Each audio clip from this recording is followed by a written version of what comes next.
Blog Talk Radio.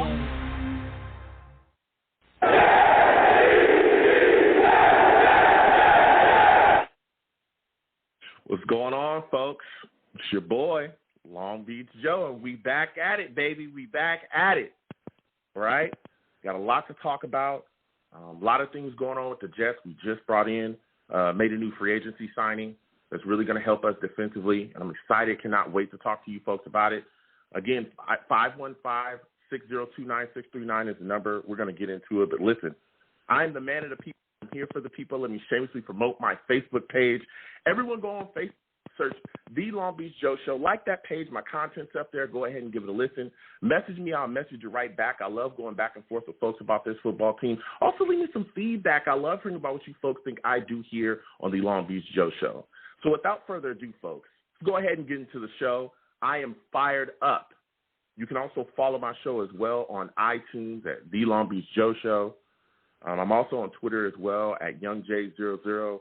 You can also follow my show's page at The Long Beach Joe. You can also catch me on Instagram as well at The Long Beach Joe Show as well, 00. Go ahead and check me out, man. My streams as well are it's Long Beach Joe Jets. Long Beach Joe Jets is where I'm live streaming. I know a lot of people listen to me on the show on Blog Talk Radio, but I also live stream, during my shows too. Love going back and forth with everybody. So please, everybody, follow me across all my platforms, and get involved with me. Talk to me, I'll talk back. Now, listen, folks, now it's time to get into it, all right? So much has gone on. There's been guys that have moved around, so much to talk about, free agency. But the Jets made a solid signing, man. They made a pretty big signing here. Sheldon Rankins, former New Orleans Saints defensive tackle, we were able to get him.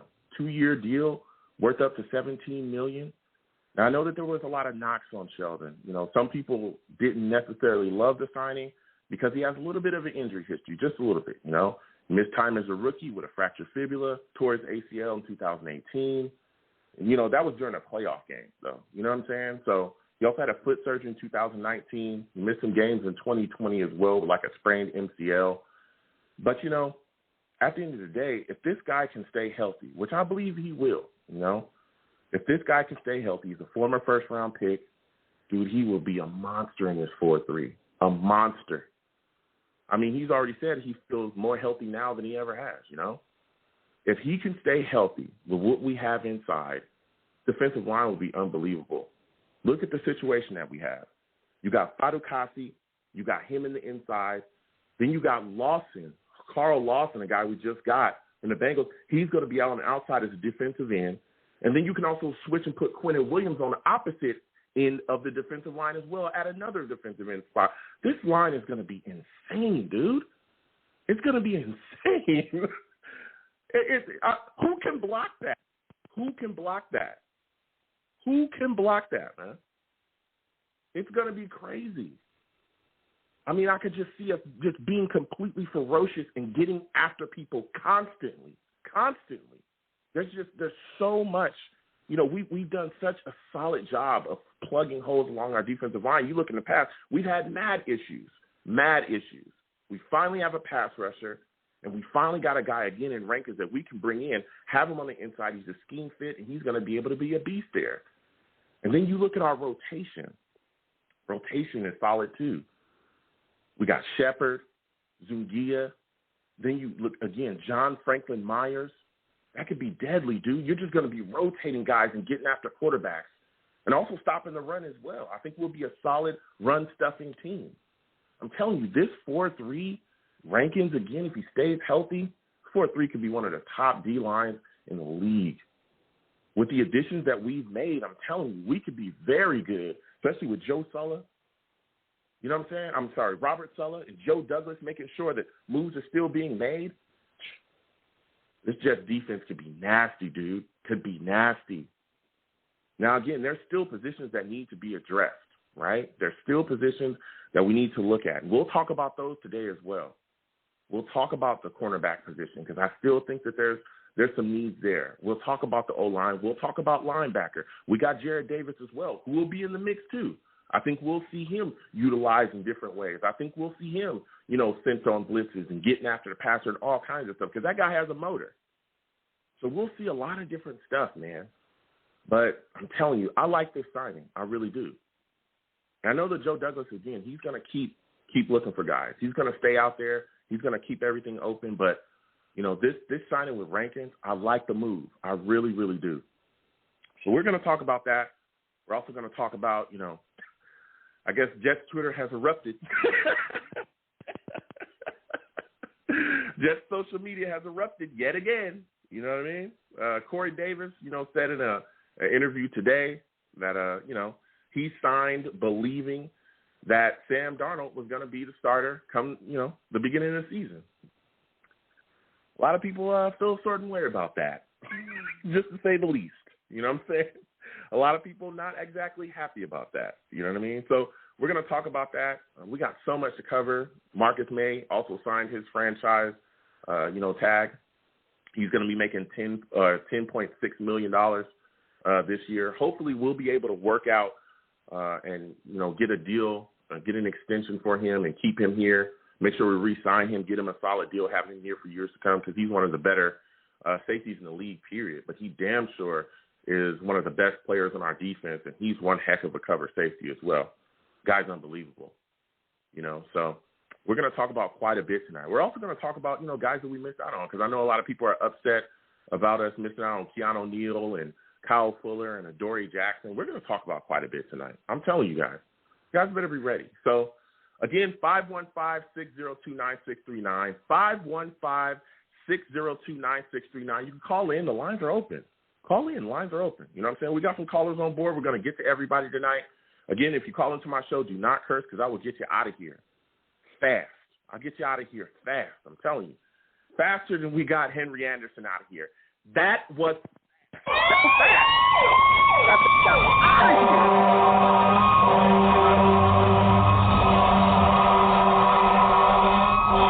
We got him out of here fast. Not a scheme fit. Not going to get it done. We got to move on. So we're going to get to these callers. We're going to get to these callers again. 515-602-9639.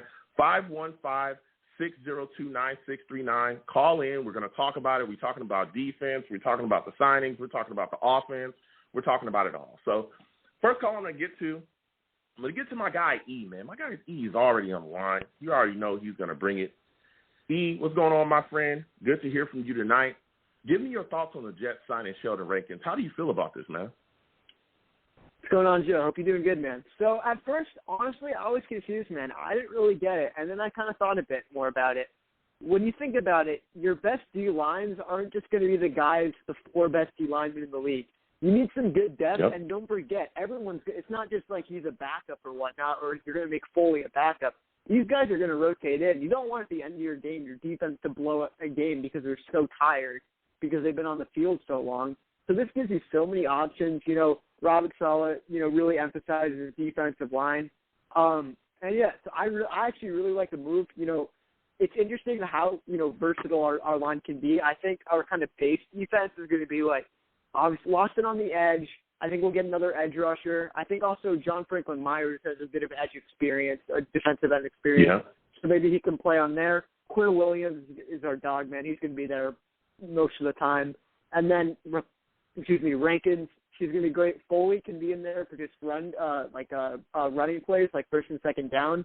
Because obviously he's not an elite pass rusher, but he's an elite run stopper, obviously.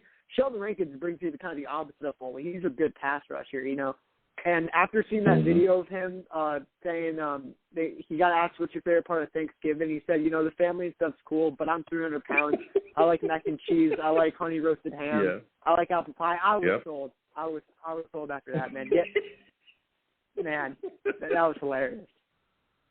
Yeah, well, hey, man, listen, if you got the right people cooking, mac and cheese. My grandma's mac and cheese is amazing. You know what I'm saying? Oh, nice, man. Grandma, oh, yeah, man. Shout out to you, Grandma. You know what I'm saying? But, get him back. Like I said, I think he's a guy that we're bringing in that's definitely going to be able to get some pressure on guys. He's definitely going to be able to rush the passer from the interior and really get after it. I think that we've really built a solid defensive line so far. And I'm happy about this because how long have we been without pass rush? It's been years. It's been so long since we've been able to get after quarterback effectively, in lieu of sending a blitz. It's always been, well, just send 4 guys. Yeah, we'll get him. Yeah, just send 5 guys. Yeah, we'll get him. It's like, well, damn, the rest of the league at least has, teams that are, competitive constantly and successful constantly. They have at least 1 or 2 guys that they can just send at you from the defensive line and going to get after. Hell, look at the Bucs. The Bucs literally won a Super Bowl. I mean, that's a very solid team. Tom Brady, all that offense is phenomenal. But look who took over the Super Bowl. It was the guys they had up front that were able to get pressure. Barrett and JPP. They weren't sending a million guys. They were just sending those guys a lot of the times and getting after it. Too. The guys in the interior did a lot, too. They eat up the blocks, and those guys can eat on the outside, And, the thing is, too, also, Sheldon Rankins comes with a bit of injury concern, which hopefully he doesn't get injured. We'll see how that goes.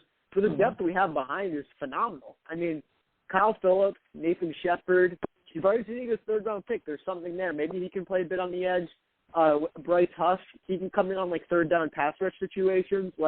We got a lot of options there, which is really good. I think this defense is 2 corners, or a corner and a slot corner away from being, maybe another linebacker from being a really good defense. Yeah, and you brought it up, and that's what I was going to ask you next was, you look at this situation at the cornerback position, I know that there's a lot of Jets fans that aren't exactly happy. We missed out on Keanu Neal. I know that he's more of a linebacker kind of safety guy, but people wanted him, particularly, some of the things that he could do. People also wanted, Adoree Jackson as well. They wanted Kyle Fuller. We talked about him on my last show. People were excited about him testing free agency. All those guys are gone now. When you look at the Jets cornerback position, what are your thoughts on it? And are there any free agents that you want to see the Jets target and bring in, man? Yeah, so Keanu Neal, I was really bummed we didn't get him, especially seeing what he got. That sucks, but, he went to his old head coach. There's a connection there. We also have the connection, obviously, with Ulbrich, but it is what it is. Kyle Fuller, we were never getting him. Everyone said it immediately when he got cut. Everyone's like, yeah, it's going to Denver. He's playing with his old coordinator there. There's a really good connection there. He had his best years with Fangio, so I didn't expect that to happen. Adoree Jackson, I'm honestly not too familiar with him as a player, but, I'm not too bummed I think we're going to attack corner in the draft. I think there's 2 guys who really stand out to me still available. Steven Nelson just got cut by the Steelers. Oh, shoot. He's 28, which is kind of not young, but not too old, so maybe like a 2 to 3 year contract. Obviously, Richard Sherman's still out there, but yeah, I think we can attack it in the draft, in the 2nd round. We'll see how it goes. Yeah. I'm not too worried. What are your thoughts? Yeah, what are your thoughts about Malcolm Butler? Because I know a lot of people are, possibly excited about bringing him in as well and really trying to address stuff. He's pretty up there, though, right? Yeah, he's a little up there in age, absolutely. But, he's a solid corner that you can bring in. When you look at what we have right now, I know a lot of people are shook about that, too. Also, when you look at our slot position as well, some people want to bring Poole back. Are you against that, too? Oh, I want to bring Poole back, yeah. Him or K'Wan Williams, but I bring Poole back, man. Yeah, I bring Poole back for sure. Yeah, that's a great name. K'Wan Williams, too. I was really big on him, too. I would really like to see us get K'Wan Williams. He's a guy that has experience, in that Niners defense. He's familiar with Sulla. I'd really like us to, go after him as well. I know that he went to a couple of different teams and looked at a couple of different, spots that he can land. But I think that would be a solid move, too. Yeah, I'm surprised we haven't gone after as many 49er guys. But I guess, they have other options themselves, obviously. But I think we desperately need another cornerback on the outside. I think Bless Austin's terrible. Lamar Jackson, not much there. I like Bryce Hall, but you really don't have anything there. So yeah, I would get another. I'd probably sign a Richard Sherman to be a stopgap mentor role, and then drop the corner in the 2nd round because a lot of times the adjustment period from college to the NFL is pretty bad. Akuda didn't really have that good of a year last year, and he was the best corner in the draft. So. Obviously, some of the guys he had to face, Jefferson, Adams, tougher, competition and whatnot. But, yeah, I think I'm not too worried. I think the 2 biggest needs on this team right now, outside of the quarterback, we'll get to that in a sec, are guard and I already know. Here we go. Guard and corner. So, and we have a lot of draft assets, and the class is kind of strong in that. So, do you want to talk about the whole Corey Davis thing? Yeah, go ahead, man. You know where I was already ready. Here we go. Yeah, man. I know. I already know how it goes with you. So go ahead. Yeah, Corey Davis says that he signed believing that Sam Darnold was going to be the starter going into the season. What are your thoughts on that, E? Go ahead. That means absolutely nothing. What the hell is he supposed to say? Oh, no, I came to play with Zach Wilson or Justin Fields, who's not even on the team. I mean, what do you expect him to say? I mean, he's not going to say, that's a great way to join a new team. Oh, yeah, he stinks. Like, we have, 2 or 3 quarterbacks on the roster. He's not going to list some quarterback who isn't on the roster. So, I mean, at first I was like, oh, shoot. Like, and then I thought about it for a second. I'm like, oh, wait, what else is he supposed to say? I mean, all these offensive players that we signed, they're going to get asked that at one point, who's your quarterback? And the quarterback for the Jets right now is Sam Darnold. So there's no you're not going to say that I'm going to go. I came here to play for someone who's not on the team. So I don't overthink it. Jets Twitter is Jets Twitter. I expected it, but yeah, I'm even if whatever side you're on, whether you want to keep him, whether you want to get rid of, don't take any stock into this because what else is he supposed to say? Yeah. I'll agree with you there. I've already talked about my position with Sam Darnold and what I kind of think the Jets are going to do, but I look at the situation and I say to myself, that's pretty much my take as well. I don't think Corey is going to sit in an interview, one of his first interviews, and go, oh yeah, well, I'm hoping that Justin Fields is my quarterback next year, or if we can imagine. Yeah, I don't think that's going to go over too well. Not even just with Sam Darnold, but just the offensive, the team as a whole. Let alone the offensive staff. Hell, let alone Joe Douglas, because you be tipping, your hand into whatever they might have told you, about whatever the draft is coming up. But I've also talked about that as well. That even if they want to move on from Sam Darnold, they should be talking. They shouldn't say anything. No, Joe Douglas is too smart of a general manager to give away anything that he's going to do. He's going to stay poker face. He's not going to say anything. He's going to continue to go about his day, ho-hum, and you'll figure it out when you figure it out. I mean, at the end of the day, hell, look at this entire season. Look at this entire offseason. There's no leaks coming out of Jets franchise anymore. Nothing. Nobody knows nothing. I mean, all the leaks about, like, Gates and stuff that came after last year were BS. Like, everyone, Coward was saying, like, Gates is gone if they lose this Denver game. And I kind of had hope that was going to be true, so that was the first stat loss I rooted for last year. But it obviously didn't come true. I'm like, okay, well, he's done. He's staying here for the rest of the season. But move on from that. Gates is gone. Speaking of, I got to say one thing about Adam Gates, man. Your old live stream of you playing a horror game came up. Hold on a second. I look at the situation and I say to myself, like you just talked about as well, is that there's no leaks coming out at all. And the leaks that are coming, they aren't correct. Like, they're often way off. And that's something I think that's huge as well that a lot of people are not talking about, is that when you look at the situation now, nothing gets out of MetLife. Nothing gets out of Meadowlands. Nothing gets out of the franchise. Even the beat is often stumped. All due respect to every single beat writer, I respect you all. But they're often stumped. They're not, a lot of times they're not even breaking things. It's other people. Yep. Or it's just, put out by the team. So he's beaten a lot of – Joe Douglas has really sealed a lot of holes, a lot of leaks, or whatever else was going on because nobody knows anything. And I think that's the best way to be. We should go into this draft with people, head spinning, not knowing what's going on, because that gives us lots of options. That allows us to – if we want to fleece a team, if a team really starts to believe, oh, my goodness, Justin Fields or Zach Wilson, because some people really value Zach Wilson. There's teams, according to reports, that value Zach Wilson ahead of Trevor Lawrence. There was some talk even after that, that bowl game where Justin Fields really came out there and looked amazing, that some people value Justin Fields above Trevor Lawrence as well. And if we're talking about Trevor Lawrence, who's heralded one of the best, quarterbacks to come out since Andrew Luck, and people were talking about how much it would take to get him, that does nothing but skyrocket the price of the second pick in the first round, which we hold.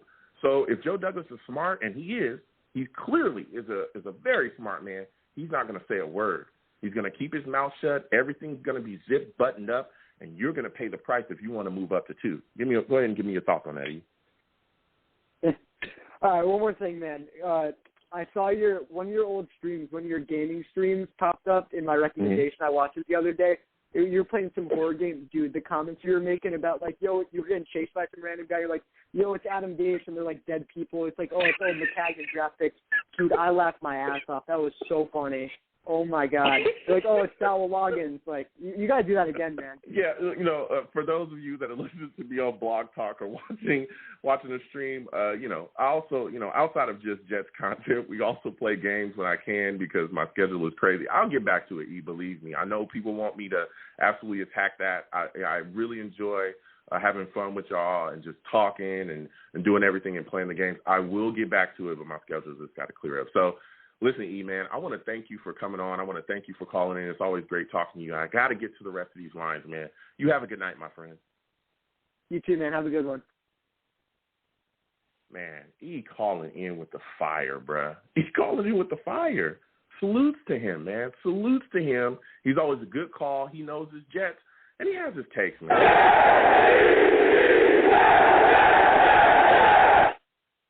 I respect that. You know what I'm saying? So we're going to keep getting to these lines again, 515-602-9639, 515-602-9639. That is the number to the show, okay? For some of you that do not understand how my show works, if you call in, okay, I know other people do different things with their platform. Salute and respect to everybody, okay, because I love everybody.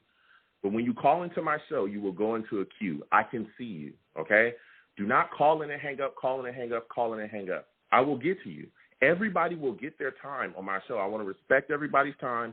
We're all Jet fans. I want to speak to everybody. And I don't care who you are, how big of a following you have, none of that. Everybody will get their time, okay? I just want to put that out there because there are some people that are confused about how this works. You know what I'm saying? They're confused, all right? I'm going to cut the confusion. Just stay on the line, and I will get you. And do not curse on my show because I will get you out of here. So I'm going to keep getting to these lines. Again, 515-602-9639, 515-602-9639. If you're listening to me on Blog Talk, I also live stream during my shows. I have a chat, man. They're not called the chat. They're called the savages. Why? Because they're savage. Nobody is safe, not even me. You know what I'm saying? If you give a take that they don't like, they're getting at you, point blank, period. That's how it goes, So I'll come to them as well because they're always, spitting their takes, and I love going back and forth with them too. So salute to all the savages in the chat. We'll continue to get after it. So I'm going to get back to these lines. I'm going to get to my guy next, 646. I believe this is Monty, man. I think this is my guy, Monty. Monty, is this you, my friend? Are you calling in to accost me yet again? Joe. 646. What's up? What's up, Joe? What's going on, my man? How you doing today? Hey, Joe. It's Colin from Long Island, New York. Oh, this is Colin? I thought this was Monty. Oh, yeah, what's going on, Colin? How are you feeling, my friend? All right. What's going on? So give me your thoughts, man, on Sheldon Rankins. How are you feeling about his signing? The one thing I noticed with, I'm starting to notice with Joe Douglas, right? I'm starting to notice a pattern with him. It looks like Joe goes after these, first-run guys from a couple of years ago and try to, resurrect them on the team. Like Corey Davis and some of the other guys. So, these guys all have potential, and I think that's what Joe Douglas knows, and that's what he's going after. That's why you're not seeing us spending a lot of money on some of the other, top-rated free agents. I think Joe Douglas feels like he can still, turn some of these guys around. And that's why you're seeing a lot of these one-year contracts from him. So, do you believe that he has faith in the coaching, and that's why he's signing some of these guys that he feels like has the potential but haven't been put in the correct position to really succeed? Oh, yeah, definitely. I think they're, these guys are on the same page with what they're trying to do. The Corey Davis signing, I like the signing. I don't think we have to go out and spend $80 million on Galladay. So for me, you're getting talented guys. Some of these guys just need to go to a different team and on the different coaching. So under Robert Saleh, I think a lot of these guys are going to flourish. The one thing I remember was when we had Sanchez, right? When we had Mark Sanchez with Rex Ryan. Ooh. We went to the AFC Championship twice with Mark Sanchez. People only remember the butt fumble, but they forget that we went to 2 AFC Championships with, Mark Sanchez on the team. Because the team was fired up to play for Rex Ryan when Rex Ryan was the coach. So I think you're going to see the same thing with Robert Saleh this season. You're going to see guys just like, putting in the extra effort to, make plays, and you're going to see a whole different Jets team this year, regardless of who's at it, right? Yeah, well, I see your point there, Colin, and you got a great take there. But I think if you also analyze that situation that we had Mark in, right? Mark wasn't necessarily the best quarterback, particularly in the regular season. There are a lot of issues with him. But if you look at what we surrounded him with, and that's one of the reasons why, we're talking about Sam Darnold and what he could possibly be, we haven't really put anything around him. But if you look at what we did with Mark, we gave him a very solid O-line, one of the best O-lines in the league. We also hid him behind a really good running game. And so when I look at this roster right now, I say to myself, the running back position, I'm okay with that. I like P. Ryan. I really like Ty Johnson. We got Josh Adams back. It's a trio of backs. But this offensive line needs help. Yeah, we got Mekhi Becton. We got Fant. We got Connor McGovern at center. But this guard position is bad. Lewis and Van Roden, we cannot start the season with these guys again. And so that's where, I want to get your thoughts on this. How do you feel the Jets should address the guard position? Because there's guys like Trey Turner out there. Should they go after him? You either grab one now, right? Unless Joe Douglas just has the intention, the mindset that he's picking a guard on the second pick in the first round. Mm-hmm. So, maybe he's looking at, one of the guards at that spot and not necessarily chasing a free agent at this point. So, I mean, listen, I'm fine either way with you got to put the trust in Joe Douglas at this point. He didn't go after any offensive line guys, like big spending guys. So I think his plan is that he's gonna use that second pick in the first round and grab a guard at that spot. Okay. I mean, look at last year, right? Mekhi Becton, guys were like saying, "Hey, let's get Jerry Jeudy, let's get CeeDee Lamb," right? Guys wanted that receiver so bad, and Joe Douglas, offensive lineman himself, went out and got Mekhi Becton, and everyone's happy now. So, I think he's definitely going to pick an O-line guy on that second pick in the first round. Yeah. The first pick. Yeah, and Colin, I think that's a solid take as well. When you look at the situation, I think that you look at our options at offensive linemen, and I told people this as well, is a lot of people are banging on those two guards, and they're saying, oh, man, he didn't get this guy, like you said as well. Joe Thuney got away. This guy got away. That guy got away. We're doomed. And I said the same thing is, hey, look, there's still some guys out there. We could go after Turner, but if not, I think the draft is where Joe Douglas will really make his money. He's a draft guy. Like, come on. He's a guy that wants to build through the draft. If you look at a lot of things that he's done, he's not necessarily a big spender in free agency. He doesn't like to give out boatloads of cash. That's just not what he does. He is anti-Mike Maccagnan. All right? Mike Maccagnan would go into free agency and spend because he didn't have a clue of what he was doing in the draft. It's complete opposite, here. He does not want to get too, engulfed in free agency. And again, if you go back and look at some of the issues that we've had in the past, because we got burned in free agency, he doesn't want to do that. What he's going to do is he's going to fill some holes, some needs there. But guess what? You turn around and you can go into the draft, and that's where he's really going to do his work because he is one of the best talent evaluators in the business, period. And again, there's guys out there. Creed Humphrey is out there. I think there's guys out there that we could absolutely go after, that could be had. And I think that's what he's going to do, especially if we trade down, because then you accumulate even more picks and more capital, which allows you to continue to address this offensive line and also other needs as well. What are your thoughts about that, man? Oh, definitely. I'm definitely on page with you. I can't wait. I think we're going to be excited when we hear those picks announced. So, And And so can't wait. I mean, the only question mark I have is that quarterback situation still. You know, me personally, I just feel that we are going to move on from Sam. It's just going to be a matter. It's going to be a matter of time. It's going to happen. Okay. They're not going to keep him. You know, from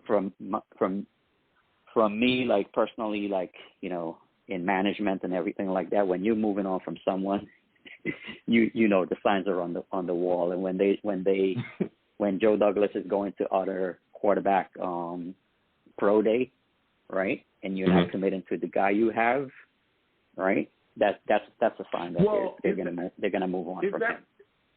Yeah, but is that really a sign, or is that just him doing? And again, you know, everyone knows, you know, if we move on from Sam, we move on from him. I'm a big Justin Fields guy. I really like him, but I'm also big on Sam as well, and I believe that we should keep him. But when people talk about him going to pro days, you know, regardless Trey Lance or whoever else, isn't that just him doing his due diligence? Isn't that something that he should do? You should go to people's pro days to check them out. I mean, look at some of the restrictions that they're going to have on the draft. Well, look at the restrictions they're going to have. You know, look at some of the issues they're going to have. You should do as much as you possibly could to make sure that you're educated on every single prospect, especially top quarterback prospects. And even if you're not going to take a guy, the optics, right, work in your favor. Because if you're not sold on taking a quarterback in this year's draft, if you're just like, you know what, in your brain, if Joe Douglas in his brain is saying, I'm sticking with Sam Darnold, that's that. And I've felt like that for forever. If that's what he's saying in his own brain, wouldn't it benefit him to make it look like he's not going to stick with Sam Darnold? Wouldn't it benefit him to make it look like he loves Zach Wilson, or he's in love with Justin Fields, or hell, even Trey Lance? Wouldn't it benefit him to do those things? If you're doing it from the intention of trading back, right? Like you know, hyping up, you know, the second pick, yeah, you do that, right? But in my personal opinion, if you are committed to that quarterback, like, you know, look at some of the other guys like Lamar Jackson, right? You know, Josh Allen. These coaches are not going to go to another quarterback pro day. I highly doubt it, right? Well, they send scouts. So they send scouts. Yeah, they're sending scouts. Yeah. But I just think at the end of the day that they're going to move on from him, and they're going to start fresh, right? New coach, new quarterback, better contract, right? As far as money wise, because you either get rid of Sam next year if you keep him, or you're going to have to sign him for some type of money, right? Whereas if you get a Zach Wilson or Justin Fields, then you're getting this guy, you're getting a rookie guy for the next 3 years at a rookie contract. So, yeah, I don't know. It's for me personally, I think move on and get Justin Fields. That's the guy. That's the name that I want to hear on that second pick. Hey, look, I just feel like that, yeah. But if they don't go Fields, then I personally think they should just stay with Sam Darnold at that point. I like the bigger quarterbacks. I like the frame size and everything else. So just my spin on that.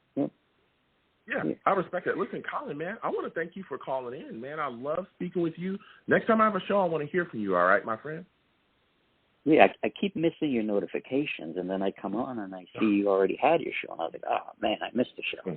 Yeah, so definitely gonna make sure that bell is clicked on there. I'm telling you. All right, Joe.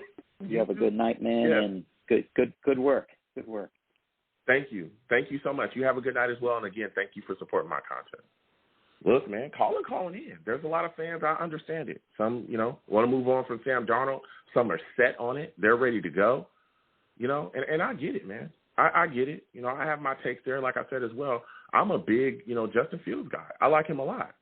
But something's there, man. I love Sam Darnold. I like what he brings. And it's not just because, I'm a USC guy. Not true. I can see through that. I just think the talent is there, and I think he has what it takes. I truly, truly do. So we're going to keep getting to these lines again, 515-602-9639, 515-602-9639. Tonight we are talking everything. We're talking defense. We're talking the Jets new signings. We're talking it all. Hey, give me a thumbs up in the streams as well, no matter where you're, watching me from. If you can, please give me a thumbs up, Give me a thumbs up, and if you're not subscribed, please subscribe. You know what I'm saying? Love going back and forth. And again, 515-602-9639. You can call into the show. When you call in, some people, again, I'm going to keep saying this because there's misunderstandings with some people out there. Don't call in and hang up, I can see you. You're in the queue. If you call in, just be patient. I'm going to get to everybody. Wait your turn, and I'm going to bring you up, and we're going to talk. If you call in and call in and hang up, you're just going to consistently put yourself in the bottom of the queue. And then, you'll be on hold forever. In the abyss. So we're going to keep going to these lines, man. I think this is my guy, Mike from Jersey. I think this is Mike. 201, I'm coming directly to you. I think this is Mike. Is this Mike from Jersey City? Yo, what's up, bro? That's me. Yo, what's going on, my friend? How are you feeling tonight? You already know where we're going first. Give me your thoughts on us signing Sheldon Rankins. How do you feel about it? I'm good. I mean, clearly, as we're seeing through this FA, obviously they're painting a picture for us fans to kind of, get a hold of what they're trying to do, right? I mean, just the signings and then the guys who have left. Okay. What I think it was like someone said, a beat said that, which I agreed with, and it was an interesting, retrospect to what they believe Sal is trying to do. Is he's trying to kind of get some of these guys who, Rankins, Davis, Cole, so these guys were all like first rounders, weren't they? And so yeah, they're all former first rounders.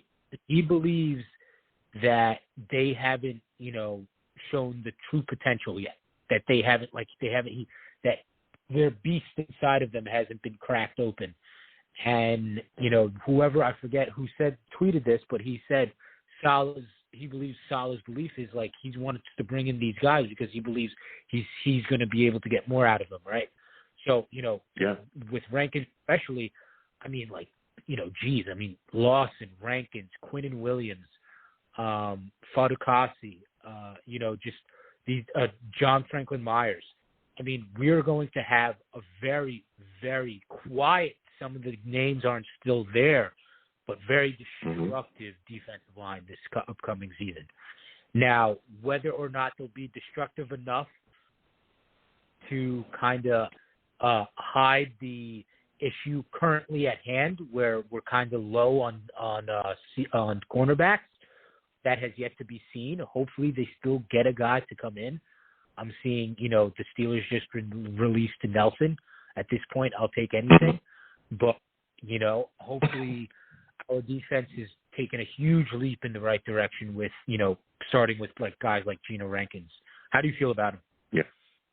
Yeah, and again, that was a great take, man. And again, I want to thank you for calling in. I like him. I like Sheldon Rankins. I like what he brings to the table. He's a guy that can get some rush from the interior. I think that this is going to really set this defensive lineup for success. With him and Fadukasi in the middle, which could be a very, formidable front there, you can also swing Quinnen out, to that defensive end spot and then put Carl Lawson at a defensive end spot as well. And then, like you said as well, just complete disruption, dude. I mean, I've been talking about this for so long, and we've been talking about this as Jets fans for so long, our inability to rush the passer. Our inability. Yeah. And I think that we've kind of figured out a way to scoot around, especially with Lawson. And again, the draft is coming up as well, so we can continue to address the pass rusher position. But when you look at this situation, you got Lawson. This guy can absolutely get after it. I think we finally have a way to get after quarterbacks, and we've set this defensive lineup so that he's not just the only guy you got to worry about. You know what I mean? So I think we found a way to finally step into the current day NFL and get a damn pass rush. You know what I mean? Have people that can get after the passer in a passing league. Finally, the Jets have woken up and gotten the job done. So, yeah, I like this move a lot. I really, really do. And I want to go to another spot with you because you touched on this cornerback position, and I do think that there's concerns there. I'm a little bit higher on Bryce Hall than others. I don't know if he's a number one or number two, but I do like some of the skills that he showed, and I do think that he could be a solid corner within this situation. But when you look at the outside guys as well, you brought up Bless Austin. He struggled this year. We saw him get, cooked in certain games pretty badly. And so there's just still some guys out there. I know you brought up Nelson, but what are your thoughts about guys like K'Wan Williams? What are your thoughts about guys like Richard Sherman? How do you feel about maybe Malcolm Butler? How do you feel about bringing one of those guys in? What are your thoughts about them? Yeah, no, when I heard Tennessee, I don't know if they released Butler or if he just, it was mutually parted ways, but whatever. I was like, you know what? I was taking a flyer on the guy. Obviously Richard Sherman just makes sense right off the bat because obviously he spent time with Saleh in San Francisco. Either or would be perfectly fine with me, but I completely concur with you about Bless Austin, who I unfortunately feel like is our, he's not going to pan out. Lamar Jackson, I think he still has potential. I don't know what's going on with Ashton Davis. We obviously tagged Marcus May. LaMarcus Joyner was a very nice pick. If we stick him back at free safety where he is pretty, because I know the Raiders used him at cornerback and he obviously didn't do nearly as well as he was with the Rams and playing free safety. So that, 3 safety set with May, Ashton, and Joyner, that could be very enticing. But one last question I want to ask you is what would you give the free agency so far, a grade? An academic grade. Yeah, I again, this is pretty early because again, free agency is still going on. But I'd give it a B. I really honestly, maybe even an A-, to be completely honest. I really like a lot of the signings that we made, and I think it's because we're setting ourselves up to really have a very solid draft. A couple of draft additions, and I think we're in a really good place. We're in a much better place than we have been in the last couple of years. You look at some of the issues that we had, right? We didn't have a guy that we could go to at receiver. We lacked size. We lacked guys that can get down. So we went and got Cole. We went and got Davis. You pair them with Mims. That's a solid core. This is not Brashad Perryman and Braxton Berrios and all these, bums that we had last year. This is a solid core now. Okay, you got a solid set of weapons that, a quarterback can go to. Then you look at the addition of Croft at tight end. That doesn't automatically give Herndon a starting position when we all, we all question him and what he can bring to the table. So now you bring in Croft in, a guy that's a decent set of hands, but also a very solid blocker. You look at the other things we've done defensively. I just talked about Lawson, phenomenal signing. I honestly thought he was going back to the Bengals. I thought everybody else did as well. So you bring in Lawson, which you finally got a pass rusher, which we haven't had one since, John Abraham probably. Some people even talk about Calvin Pace, but, so we haven't had one of those. He addressed that. Then you turn around, you get Rankins, who, again, if he stays healthy, I think is a good move as well. He brought in, like you said, Joyner too. There's so many things that he's done. Even Feeney, bringing him in for offensive line depth. I really thought that this was a solid free agency class for us. And again, it's not over. There's still guys out there. Gerard Davis too. I'm going to Gerard Davis is backer. I think he's coming in. He's bringing a motor. Go ahead. I'm going to give it a C+ because I think if I look at it, okay. So, not to say, look, obviously, if Tunney went to the Chiefs, he was never going to come to the Jets, right? That's kind of we've all agreed on that, right? But if I look at it from a little bit of a cynical standpoint, if you will. So if you look at Corey Davis and you look at Keith Cole, right? I don't think you would off the bat say they are a formidable WR1. I would say they are very good WR2s, as we've seen. Corey Davis has benefited because, he's had A.J. Brown up to the side of him in Tennessee. And so now we're going to see him, say he's now unequivocally our wide receiver 1, right? So you have Crowder in the slot, and then you have Cole on the other side, and then Cole wasn't their wide receiver 1. So you could say that. Then you have. Well, he then was. You He have, was for a little bit of time in Jacksonville. Because it he was Marquise, the other guy, right? There were some injuries. He was the number one wide receiver in Jacksonville for a little bit. He also finished second in catches and second in yards on that team as well. Okay. And then I'm sorry, I hate the Feeney move. I don't understand it because if we crunch the numbers here, like I get the depth, right? And I also don't understand the Tyler Croft signing whatsoever. So you have these guys that are, I think one of them is like 1.5 guaranteed, the other is like 2 guaranteed, and with incentives they both kind of get a little bit over 3. Well, Philip Lindsay just got signed for literally like less than that. And so, like, if you're looking about like where some of the other guys have gone for the numbers that they did, like I guess you can't really say that. Okay, Joe is trying to like crunch numbers here. I don't understand those 2 signings. And Lawson was obviously, I think, unequivocally, we can all unanimously agree was the best signing so far. Okay, and that's an excellent signing. Here's the thing, and I hear you, Mike. But here's the thing. Even to go back, because you're bringing up some great points, but I want to go back and address the wide receiver stuff you were talking about. Even if they're coming in as wide receiver too, that's why I'm saying free agency is still, it's still fluid and still in motion. Even if we get 2 guys that are very solid, number 2 wide receivers, right? Let's say that Davis and Cole, they're just 2 solid, very number 2s. You got Mims, who some of us believe has the potential to possibly be a number 1, or he could be a really good number 2. We saw some great flashes out of him this year. It was insane. And then you got Crowder, you're keeping him. What stops us from finding our number 1 wide receiver in the draft?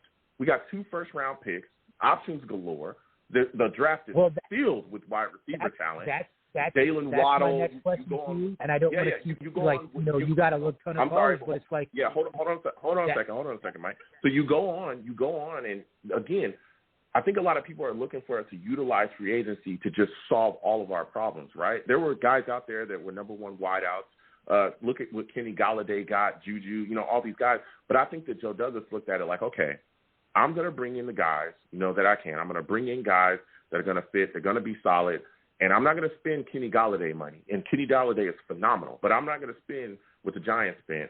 I'm going to get the guys in here that I can, solid signings, guys that are going to be good. But then I'm going to really feel in the draft. And there's so much wide receiver talent in the draft. Why overspend a wide receiver? And the Feeney move, again, I understand. A lot of people, I think, were looking for us to get that starting guard. I think he's a solid depth guy. But, again, we have so many picks. We can address that in this draft. Again, I just talked about Wyatt, Creed as well could be there. There's guys that are in this draft that we could get that can come in and be starters. And Joe Douglas has proven that he can draft starting offensive lineman, Mekhi Becton. First year, the guy's insane. It's phenomenal. Should have been a Pro Bowler, got stiffed, right? And we got him. And he's the best lineman on our team, period. Go ahead, Mike. That brings me to my other point, though. It's like, okay, as free agency goes on, and we're seeing who we're bringing in, who's leaving, right? And now today, with what Rich Cimini reported, and if you take a look at the whole quote, you can kind of take it with a grain of salt. Apparently, with that virtual meeting with Corey Davis and how he was under the impression that Sam would be the QB in 2021, right? So let's just assume right now that is the case. Right now, that he will be the QB in 2021. As a Jets fan, as I feel like any logical person, a non-biased football fan, if you are the Jets and you are keeping Sam Darnold, okay, that number 2 pick needs to be traded. As we're saying now with what we're seeing with free agents, load up on the picks, okay? Even if you trade back with, like, say, go back to the Panthers spot because they want to take Wilson or whatever, right? So now you've potentially gotten yourself a 3rd first rounder, maybe another couple 2s, right? So now you're talking about maybe, you can sign that, as you're talking about, maybe hopefully in a couple years, 3 years, that wide receiver 1 in Jamar Chase, Waddle, Devontae Smith. Actually, I would love Kyle Pitts. I love the kid, but neither here nor there. And then maybe you can even get like a Slater and a Davis also, all in round 1, right? That would be crazy. So I've kind of been going back and forth with this all today based on the Cimini report with other fans, and they're like saying, it's smoke and mirrors, and perhaps they are right. I obviously we have no idea what Joe and the front office is thinking, but if it is the case, I just don't see how anyone could logically, say let's keep that pick, and I don't know, we do draft someone there. That's not a QB. I just think we would be so much better off trading back and getting a king's ransom. Yeah, and I know everybody. I've been talking about trading back for years. I've been talking about trading back and stockpiling. Since 2018, we've been down on this hill. Yeah, I've been down on this hill since like 1956. It's insane. I've been talking about this for so long. But even before the season was ending, I was telling people, listen. I mean, you can go back and look at my tweets. I got. People were all over me. I've been talking about trading down and acquiring talent via the draft because we don't have enough for a long time. Even before the end of the season, I was screaming, hey, we need to trade down, when people were just screaming about Trevor Lawrence. And I was like, look, he's phenomenal. I didn't think we were going to get him. We didn't end up getting him, or we didn't end up in a position to get him, because I do think he's going to get taken number 1 overall. But even after we lost that, I was still screaming, hey, look, we need to trade down. We need to trade down. We need to trade down. And I think that that's going to be huge for us because, like you said, if we can trade down, and I know a lot of people are just thinking about picks, but we could possibly get a player as well. I've talked about some trade down scenarios where there are some guys that I think that we could target from other teams that could be being utilized as trade bait. So if we can trade down, maybe get a player, or even just getting the picks that we need to recoup, for more talent, addressing the offensive line, addressing our cornerback position, and possibly even getting some mid-rounds or even late first-round steals at wide receiver to allow us to take that, because we'll have so much other capital we can address. And also, there could be more capital gained for future drafts as well, especially next year. We'll be in so much of a better position. And a lot of times when I bring that up, there's a lot of fans that don't want to hear it. But like you said, that's a logical standpoint, Mike. So that's where I'm at as well, man. So my last question I'm going to ask you before I let you go, my friend, it's given a great call. It's phenomenal to speak with you all the time, man, is when you look at the AFC East, there are some teams that have made some additions, man.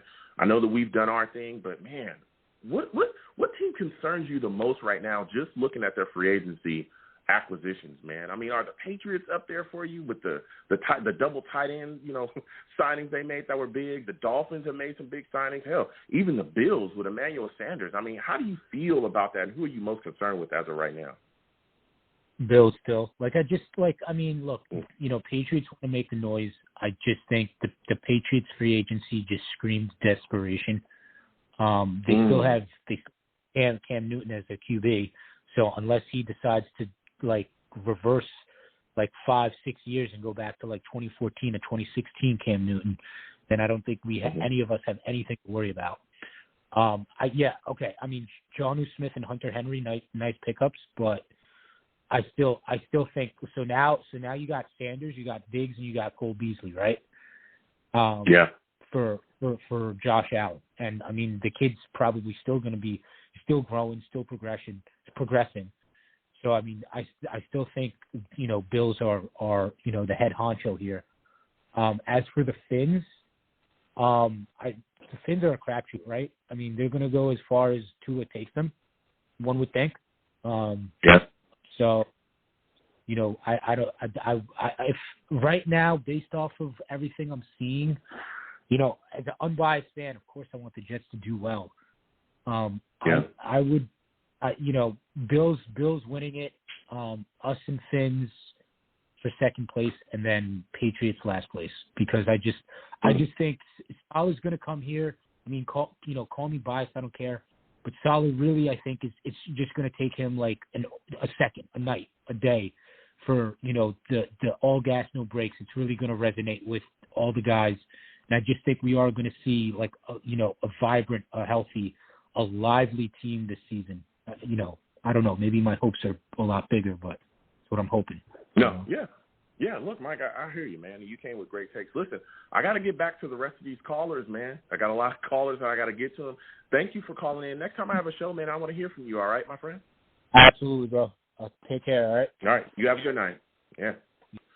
Listen, man, Mike from Jersey City calling in with fire. We calling in with fire, man.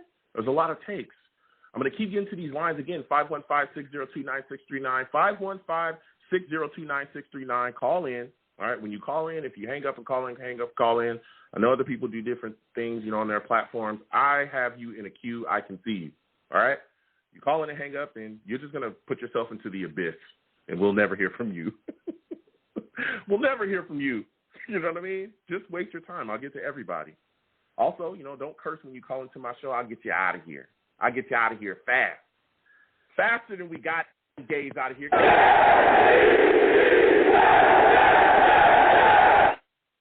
Yo, bum ass out of here. Get out of here. Also, salute to all the savages in the chat. I'm coming to you really quickly. Frank in the chat, salute to him. Had a great take. He says we might end up with Zach Wyatt and Creed. That's exactly. I know a lot of people want the Jets to address the offensive line in free agency, but again, with the draft coming and the way that we've been set up, we could end up with Creed, who's going to very solid interior offensive lineman in this draft. We could end up with, those guys. We can end up with two, like he said, Zach Wyatt as well.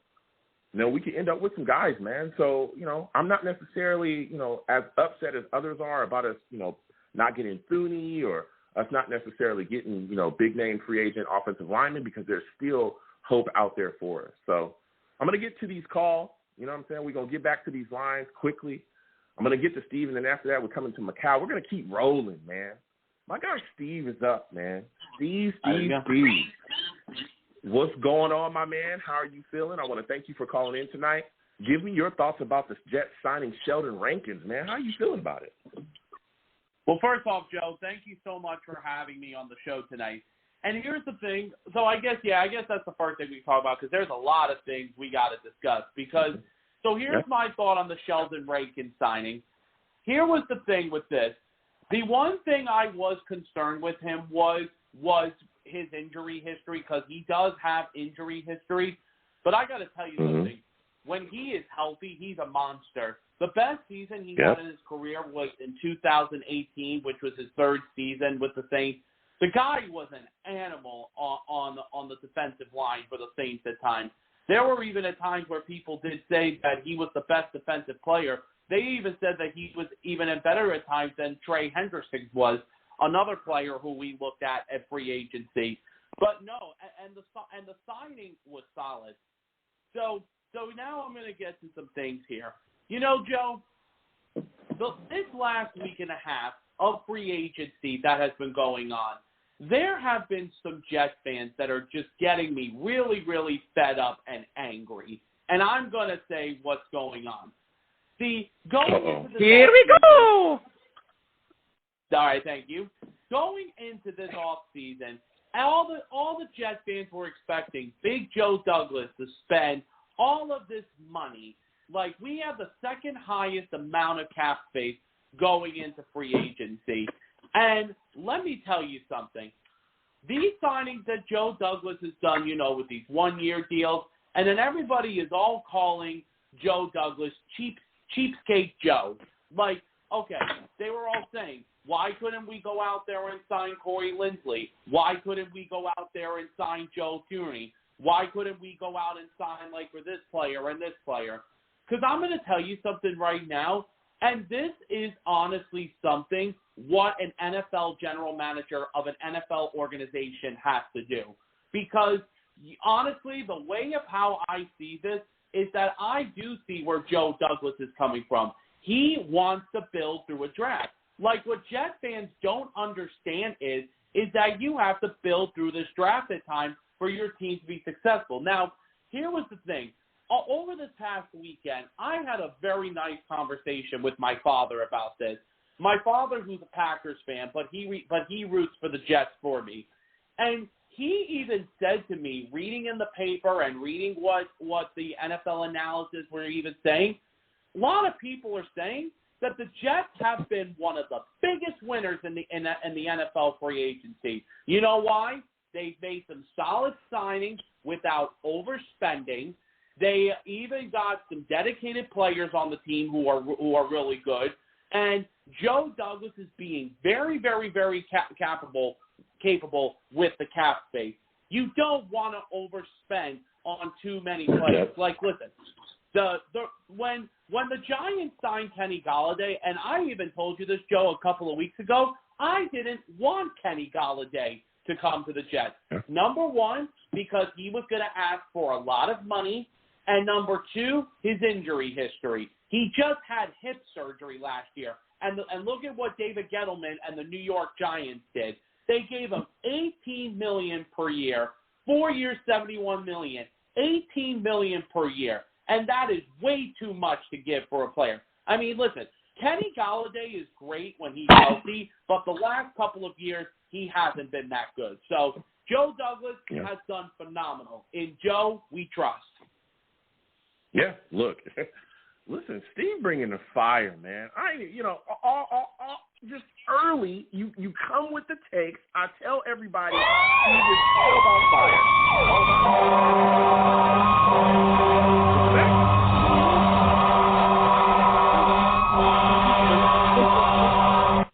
Bro, Steve is about to burn this place down. He's letting everybody know what time it is. And he's letting everybody know how he feels about the fandom not necessarily fine with what Joe Douglas is doing. I respect your take, Steve, and I feel kind of the same way. I think that Joe Douglas is setting us up for, a very solid, a very solid draft. He's making sure that he gets the pieces in place and he's not overspending.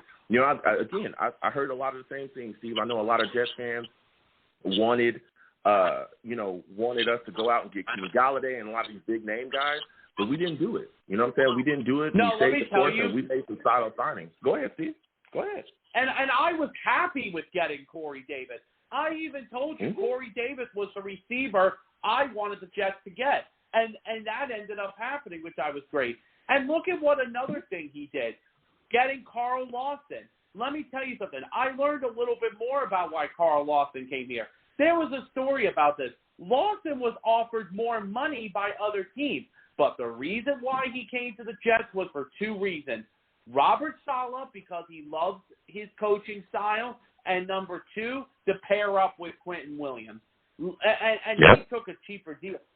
Did you see how excited he was when he was signing his contract in his video on Twitter? Man, he was so excited he couldn't wait to come out and play.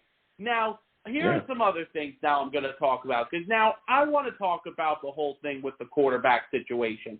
Now, no matter what happens at the end of the day, because, Joe, I posted this on Twitter earlier today. I said this on Twitter today. No matter what happens of what we do with the quarterback position, if we keep Sam or if we move on and draft one of these other quarterbacks, is it going to be Zach Wilson, Trevor Lawrence, or Justin Fields? Listen, I believe in what Joe and Robert Saleh believe in themselves, and even Mike LaFleur as well.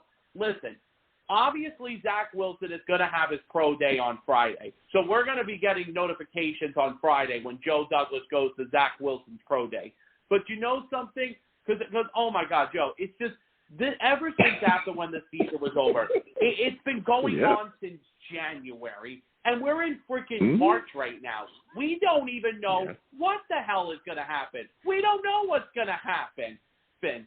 Okay? It's like everybody's all saying, and every Jet fan, it's like 50% of these Jet fans are getting into fights with each other. Like, oh, no, we have to take Zach Wilson. No, Zach Wilson's overrated. No, we got to keep Sam. We got to go after Justin Fields. We got to trade Sam. Get Trevor Lawrence if, let's say, if one of the other quarterbacks is taken first after when Jacksonville goes. The thing is, listen, a lot of, and you even made a good point about this, Joe. Some NFL analysis were even saying, now I don't think this is going to happen, but a lot of NFL analysis are even saying that Zach Wilson was going to go first by Jacksonville. Former Jet offensive coordinator Brian Schaubenheimer, who's now the quarterback's coach for the Jacksonville Jaguars, has set a lot of high hopes on Zach Wilson. And let me tell you something. If, let's say, we trade Sam, and if Zach Wilson, let's just say, gets taken first overall by Jacksonville, and if Trevor Lawrence is there, then you got to take him. Listen, at the end of the day, I don't know what's going to happen, but no matter what happens, I still think Trevor Lawrence is going to be taken first overall by Jacksonville. So. Yeah, Steve, you're bringing the fire right now. Let me just see if Steve, he deserves it.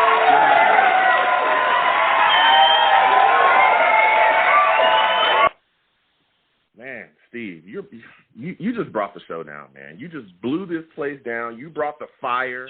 You just absolutely melted everyone. You melted my headphones. You melted everything, man. Things are on fire around here, dude. What can I do when you brought in such a strong call, man? Listen, my final question before I let you go, man, because you're bringing it to the table.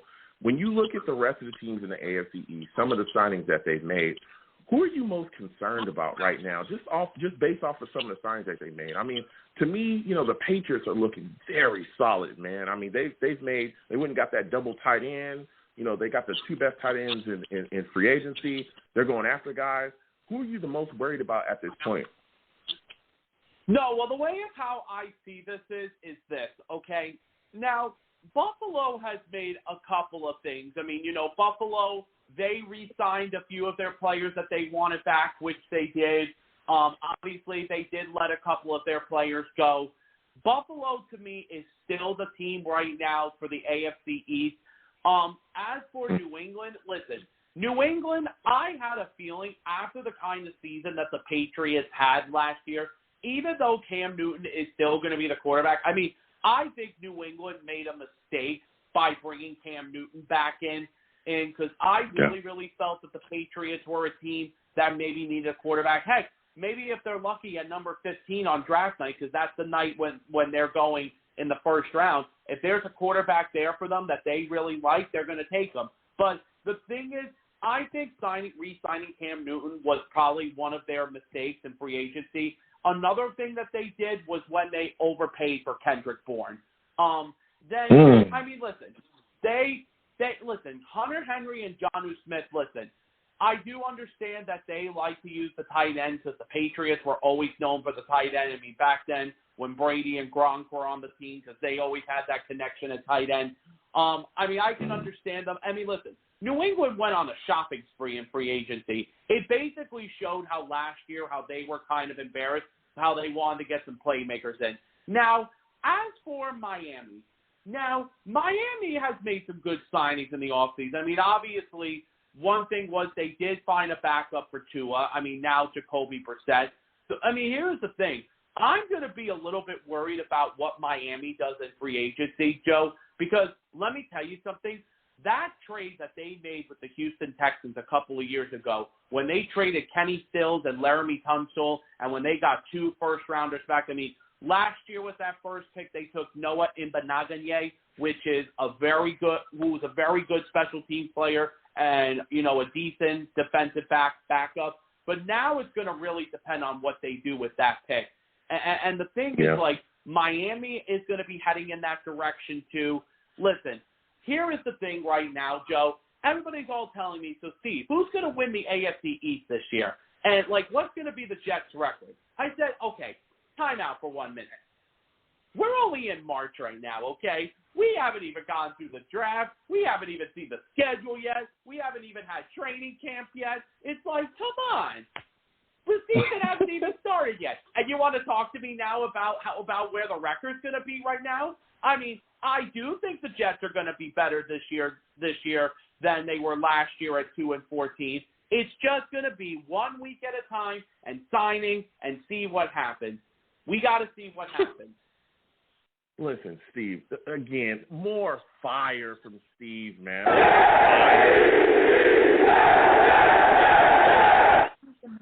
Listen, Steve, my lines are burning down thanks to you, my friend. You called in with an excellent call. I want you to have a good night, all right?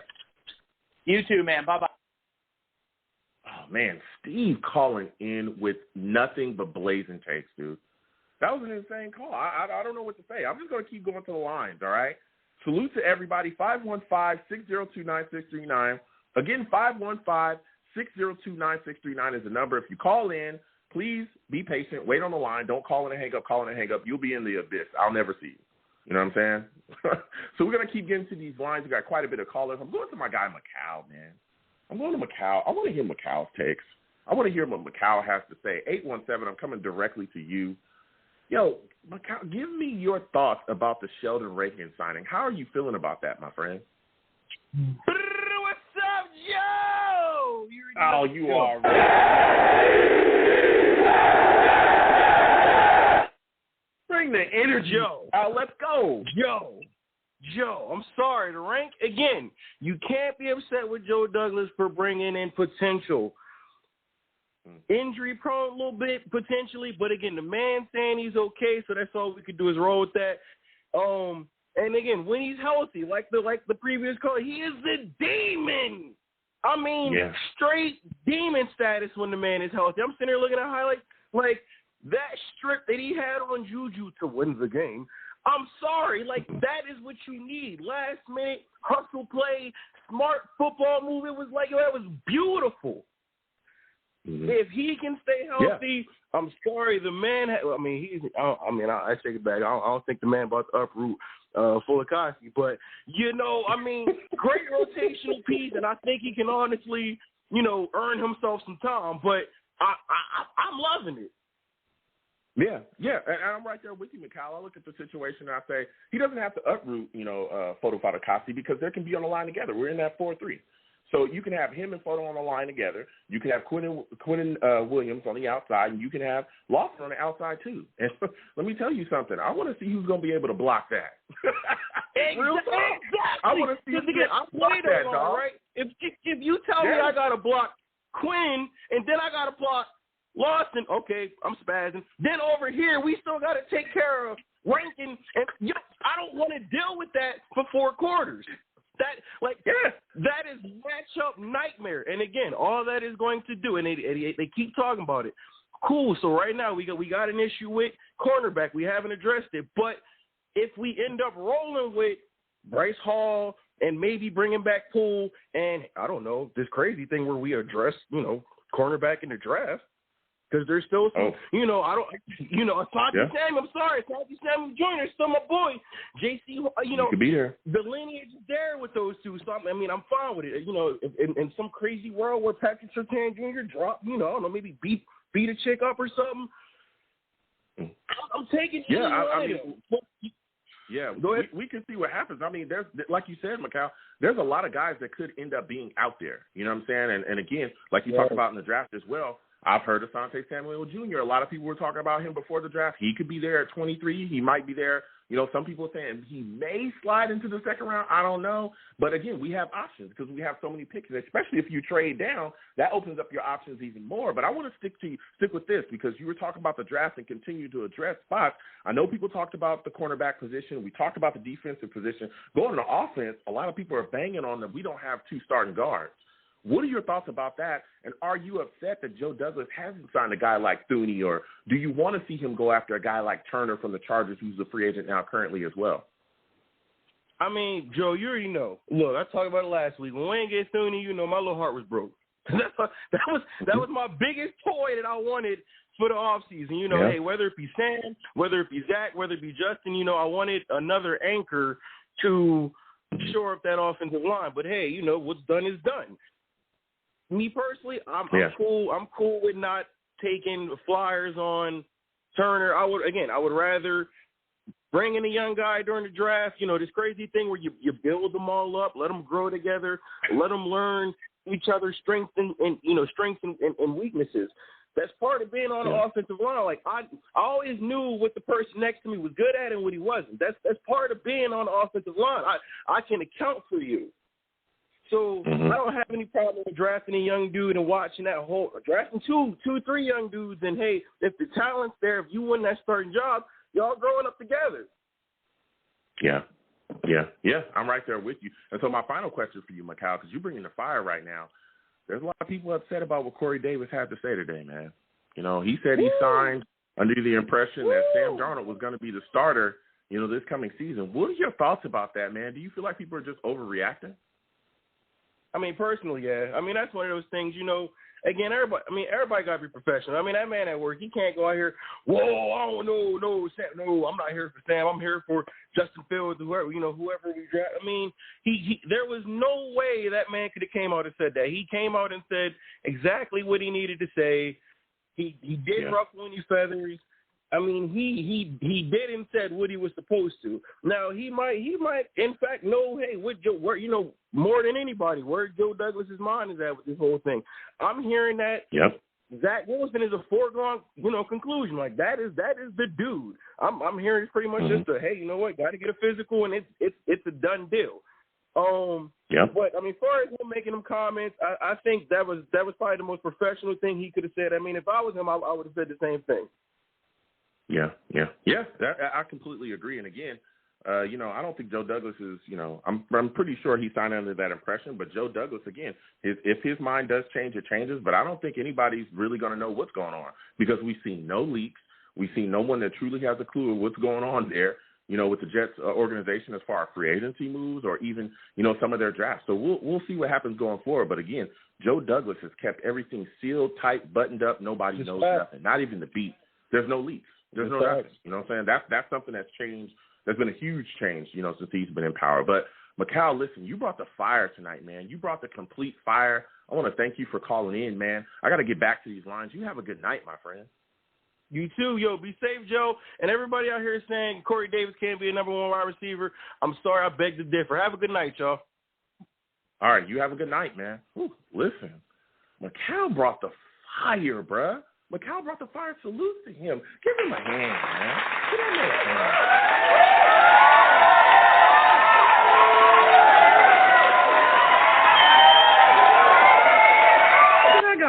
Man. Get that guy a hand. We're going to keep getting to these lines. We've got quite a bit of callers. Again, 515-602-9639.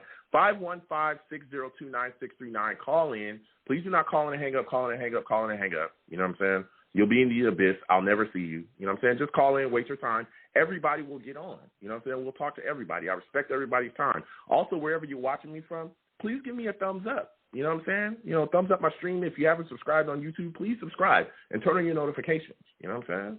I want to, when I get content out there, I want y'all to be involved. So we're going to keep getting to these lines now. 518, I'm coming directly to you. 518, I believe you're a new caller. 518, give me your name, where you're from, and what are your thoughts on the Jets signing Sheldon Rankins? Hey, LBJ, it's Jimmy from, where the heck am I? Oh, yeah, North Myrtle Beach. Anyway, Sheldon Rankins, if he's healthy, he's the dude. Yeah, go ahead. We got a strong tackle in there. We got a strong line. We need. I never really saw anything out of Zuniga or the other one on the end. But we need somebody stronger than him. We have that. We got another New York Sack Exchange. Okay. So you're feeling strongly about Carl Lawson and Quentin Williams as well. With that line that Joe Douglas has put together. Oh, definitely. We got the makings of another New York Sack Exchange. We get that other edge in there. Oh man, that we'd be contenders. With what we had last year, we were number 4th in pass defense. Our defense. That's not bad, and that was from the 3-4. Now you put Lawson in there. Oh my God, we're going to do something. I mean, we ain't no contenders yet, but we're on our way. Yeah. I do believe that this is a great foundation and picking up through the draft. And I agree with building the wall. I'd love it if we got the second and third pick for Wyatt Davis and Creed Humphrey. But what I really hear is that Joe Douglas does not want to move Connor McGovern out of center. Yeah. So there's still some guys again that you can plug in. There's some guys that you can plug in, in the offensive line, particularly in the draft. We talked about Creed Humphrey. I know people, have him pegged as a center, but there's still other guys that you can go after as well, in this upcoming draft. And again, as we get closer to that, we'll continue to talk about some of those prospects. But there's some depth there that we can go after, especially with the picks that we have. So just getting back, because you were bringing the fire pretty early, your hype about the defense. What about this cornerback position? Because that's a position that a lot of people are looking at right now, and they're saying they're not too sure about it, Jimmy. You know what I'm saying? They're looking at this situation. They're saying Bryce Hall, Bless Austin. Oh my God, I don't know if I want to go into next season with him. How are you feeling about that? And do you want to see the Jets address that in free agency? Because there's guys out there, Malcolm Butler, Richard Sherman. What are your thoughts about Steven Nelson? How would you want the Jets to address that cornerback position, man? I think Joe's got a plan, and he's going to go as cheap as he can for the best available. think that's the way it's going to be. I've heard a couple of things that I wasn't crazy about hearing. Is that Joe never even some of the agents never heard from Joe about like I think it was Juju. They said they were in conversations, and I think maybe it was that one, but there was a couple of others that they said Thuney, I think. No, not Thuney. Corey Linsley. Linsley was the one that the Jets agent, Linsley's agent, never even heard from us. So there wasn't a big push for them, but they were after Thuney. Yeah. So I mean, that would have been a Joe Douglas. Yeah, I mean, I think that Joe Douglas looked at the free agency field and addressed or looked at the free agency field, figured out the guys that he wanted. Because again, a lot of these guys, there were some quick signings. I mean, after the first day, there was a little bit of lag where there was nothing. I know people were extremely frustrated, but Corey Davis, he started moving and he got the guys that he wanted.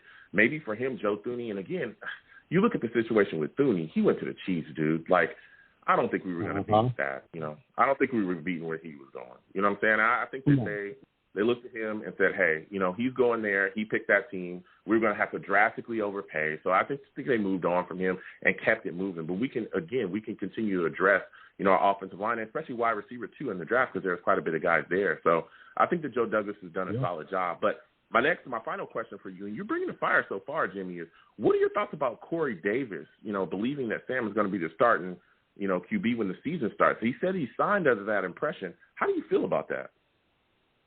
I would have said the same thing, because we didn't have anybody else. That's up in the air. Yeah. What's the fact? The fact is the quarterback that we have is Sam Darnold. We don't have it. We have a pick, but right now I'm here, and I'm sure he knows what we're doing. I'm sure he's looking at our podcasts and everything else. So he knows what's going on. He gets the scoop. He watches. He's on Twitter and all. But I really wish we would have gotten Curtis Samuel because he's the one that we really needed. He's the one that could do all those sweeps and the motion and everything else. But I like Keelan Cole. Yeah. I've always liked him. He could be the next slot. But and I mean, again, when you add him with Mims and Mims, Crowder, him and Davis, I think our wide receiver core is solid. I think it's very solid. We have more weapons than we've had in the recent past, and some reliable hands to go to, Jimmy. Yeah, exactly. And even the tight end, Croft. Croft, yeah. I think he's going to be more of our fullback. I think he's going to be more of that role. Yeah, I mean, he could be utilized as a blocker as well. He's a solid blocker and a solid set of hands. So I like that signing too. But, Jimmy, I got to get back to these lines, my friend. It was great speaking to you tonight. Man, next time I have a show, I want to hear from you, my friend. I really liked a lot of your takes. Well, it was my pleasure. You take care, LBJ. All right. Go Jets. Sending you. You have a good night, man. Peace. Go Jets, man. You already know. They already know.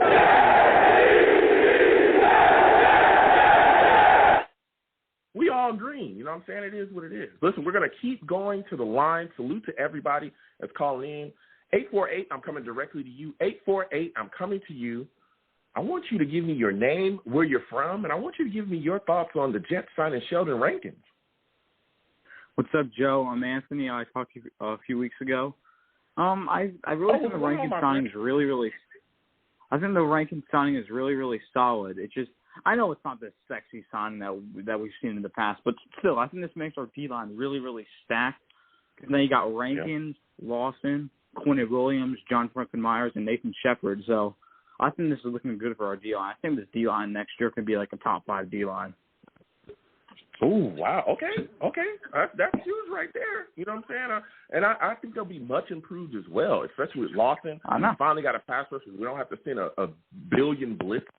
You know what I'm saying? We're definitely going to be able to get after it. And I think, again, you can swing Quinn into that other side, have him play, D-end out there as well, and there'll be more disruption and pressure. So I think we'll be solid. I don't know where we'll be in the rankings, but I think we'll be solid too.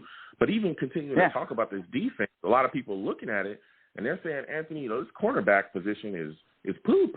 It's not a guy that they feel, is really working. I think the only is there a cornerback in free agency you want to see the Jets go after? Wait, what's that again? Excuse me, I couldn't hear you.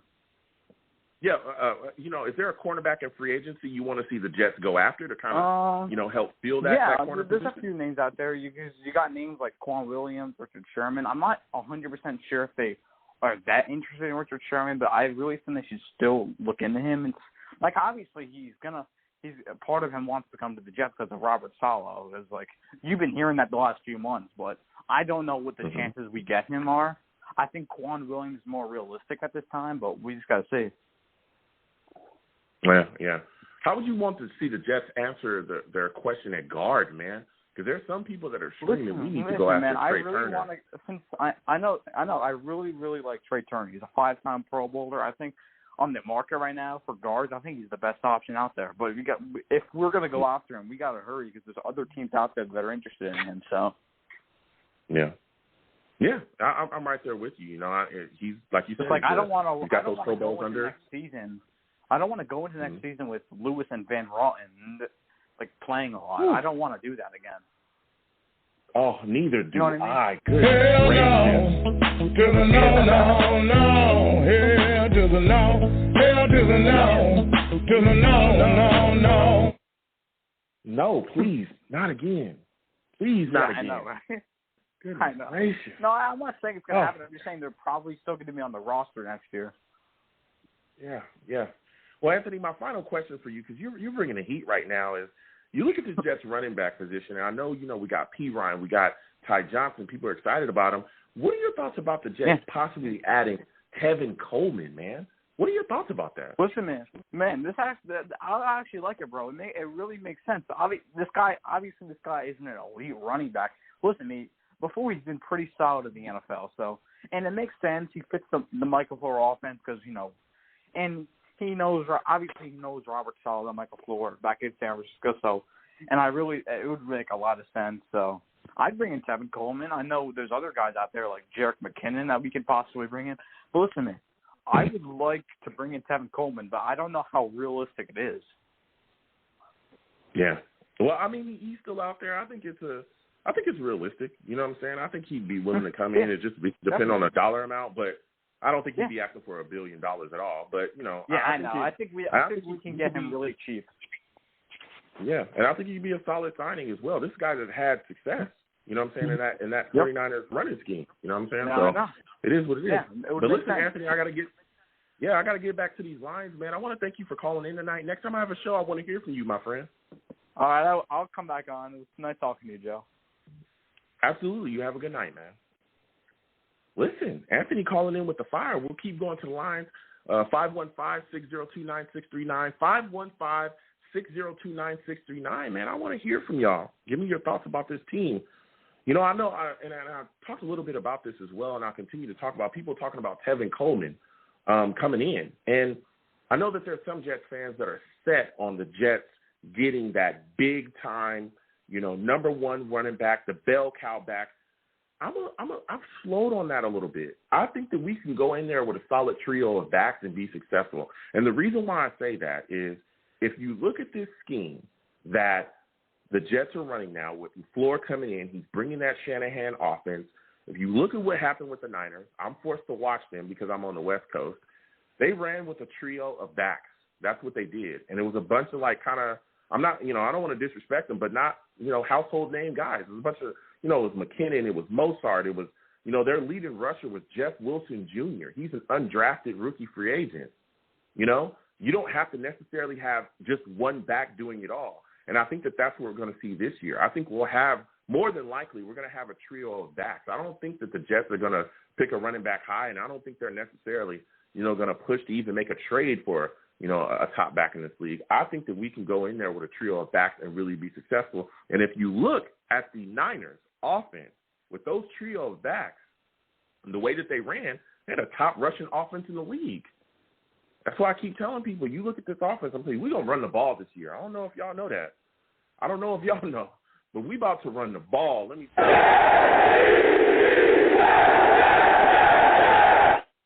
We about to run the ball, baby. I don't know if y'all know, but you look at what they did with the Niners. If he comes in here, Kyle Shanahan, his running schemes, this guy's he's got it upstairs. He's a running scheme genius, okay?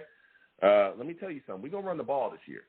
we're going to run the ball more than we probably have ran the ball in these recent years. The running game will be a focus under LaFleur, under, Sulla, and with this new offense that we're bringing in. So I'm going to keep getting to the lines again, 515-602-9639, 515-602-9639. Please be patient when you call in. We'll get to everybody. I'm going to 661. I think I'm going to my guy Jason, man. I want to hear his takes. And I want to hear what he has to say about this Jets football team and some of the signings that they made. Jason, I want to thank you for calling in tonight, my friend. Give me your thoughts about Sheldon Rankins, man. What are your thoughts about his signing? Before I get into it, I said thank you for having me and for letting me talk.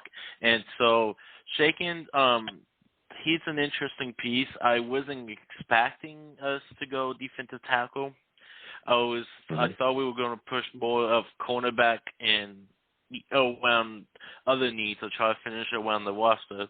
So it was a surprise signing for me, but I like it. Let's see what we get to do and see what this old line eats and see if they can be they can havoc the offensive line. Yeah. I think we'll be, I think our defensive line will be vicious as well. We've got so many pieces. I mean, guys are just going to get after, especially with Lawson being brought in. That just opens so many things up because we finally have a pass rusher.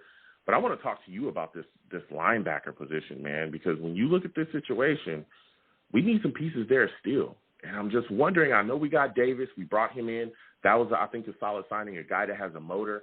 But we need other pieces as well. How do you think the Jets should continue to address the linebacker position in free agency? Are you open to any of the guys that are still out there? I know the guys like Alexander are still out there, a guy that used to play with the Saints. How do you feel about it? What should the Jets do to address it? Well, I don't know if you actually saw, but we actually signed a Falcons linebacker, so he looked like he was more as a special team, but he could help with that. I would see for the depth I would see maybe like a 4th or 5th round pick. The Jets could be go draft a linebacker. But besides them, though, we have C.J. Mosley coming back, and then Cashman and a couple of others coming back from interesting. So it's going to be interesting to see this linebacking core with the competitive of it's going to be of how everyone is. When you talk about C.J. Mosley, though, I know that there's some in the fan base that want to move on from him. 2 games, 2 years, frustrated a lot of people. He's got a big contract. This year I think he's making like $6 million. Next year he's making $8 million. What are your thoughts about the Jets possibly trading him? Because those rumors are swirling as well. Is that something you'd like to see? First of all, you got to look into that contract. If we trade him now, we're taking a huge chunk of money. So unless we're getting something that lets us say that's worth it, I don't think we see C.J. Mosley move this year. Maybe it could be in the next couple of years, but not this year, I don't believe. I don't think those rumors are going to happen.